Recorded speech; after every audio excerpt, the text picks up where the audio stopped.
because you're dealing with folk lives. And they are very vulnerable when they come to see you. They're very broken.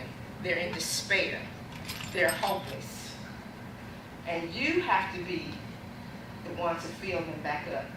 My dad really wanted me to do something that was going to make me happy.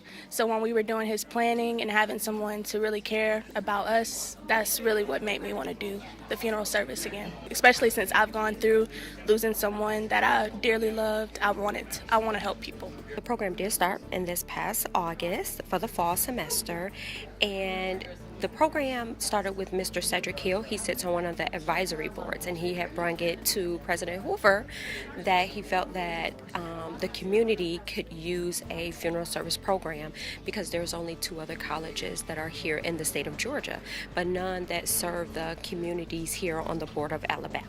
So that's how we came about. And then as time went on, I believe it took about a year for the program to get underway. And then I came on board. And so then at that point, we've had students enrolling. I have a total of 9 students now. This is a degree program, so it is an Associates of Applied Science in Funeral Service. The students are required to take the National Board exam at the end of the program that will allow them to go on to different states to even be licensed or just to be licensed here in Georgia. While they're here, there is 2 parts of the curriculum for funeral service education. There is an arts and there is the science.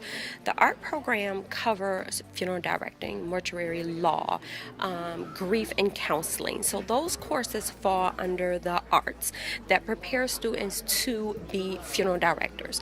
And then the science covers your anatomy, pathology, microbiology, chemistry, and ultimately embalming, which is therefore students will be able to do a practicum at the end of the program. They do have to do a practicum required by the American Board as well as Georgia itself, and all of the states typically require that same requirement, where they do have to embalm at least 15 cases and serve 20 services, funeral services, therefore in order for graduation and to sit for the national board. So they're working on both. So when they leave the program and they have successfully passed the national board exam, they will be able to go on and do their apprenticeship. In the state of Georgia, it is 15 months.